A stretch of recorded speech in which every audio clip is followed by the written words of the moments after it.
Hello everyone, welcome to the IchimokuCharts.com hourly analysis for the SP 500 for Friday, March the 4th, 2011. Well, previously we had this potential tweezers top pattern that we highlighted on the previous day, and we mentioned that there was a chance of a change of trend to the downside. That's exactly what happened in this opening hour of trading. The market began trending down immediately, so that was a good call on that tweezers top. We also, combined with that tweezers top, had very strong resistance overhead at around 1332 up to roughly 1334. Now the market continued trading down with a series of lower highs and lower lows for the next 4 hours of trading.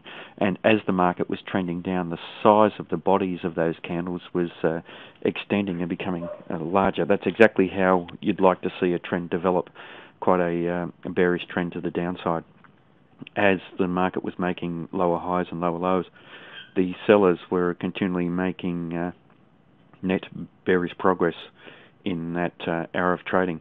Now when we came to this hour of trading in the fourth last hour, we actually saw the market take out the cloud, and that was a bearish signal in overall big picture terms for our Ichimoku indicators, a bearish signal there and a fairly bearish candle. The only problem is that we had to consider the potential support that was down below, and there was a good strong previous support at roughly 1312 and a half.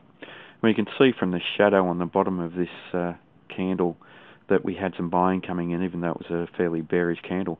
The next hour of trading opened with the market testing the lows of the previous candle, but a spinning top indecisive type candle. Again, the shadows on the bottom represent buying coming in. The spinning top, however, saw the sellers coming in again, but they weren't strong enough to really make any impression on the previous low. The second last hour of trading, we actually had a change of colour to the body of the candle for this hour of trading. That was the first green-bodied candle for the trading day in that second last hour, and it represented some solid buying coming in. Again, a large shadow on the bottom representing buying, and that was this support that we had down around the 1312 to roughly 1313 area. Final hour of trading, we saw more buying coming in, another green-bodied candle, and a change of trend to the upside finally, with the market making a higher high and a higher low. Now the market also closed above the cloud, so immediately we had a change of trend in big picture terms to the upside with a fairly bullish candle. The sellers have lost all the commitment that they had previously in the opening hours of trading, and the buyers have begun to take over in the final 2 hours of trading. On the trading day, though, the buyers weren't really strong enough to trade up to anywhere near where the market opened. But the sellers did lose commitment that they were showing down around these levels. Now, with the cloud here too, we do need to consider that the area of cloud that was taken out to the upside was a very thin area of cloud. So that's quite important. You don't need a lot of momentum to take out a thin area of cloud. So we will have a thin area of cloud as the market continues trading over the early few hours of trading. But as we continue into the trading day, that area of cloud will become much thicker, so a larger area of support. The Ichimoku clouds offer a dynamic area of support and resistance. Now, if the market continues trending up to the upside, then we have good potential resistance around 1325, that's this level here, and then certainly back up around the 1332 to 1334 level we have strong resistance. Up above there we have resistance around 1338 and then up around 1344. To the downside we still have very strong support. So we have, as we've seen here, 4 candles. Very makes that the tests on that support makes the support very strong, and we have that area down there extending down to around 1309, and this large area that we've highlighted in yellow, where the market may potentially find support extending down to 1294. So we have a market that's trying to make its mind up. We have strong resistance overhead, but strong support down below. So not really a very good market for medium-term traders on these charts. Now, the market is, by trading up above the cloud, as we've said, has an overall positive bias once again, but we do need to take into account the overhead resistance if we're looking at going long based on that type of signal.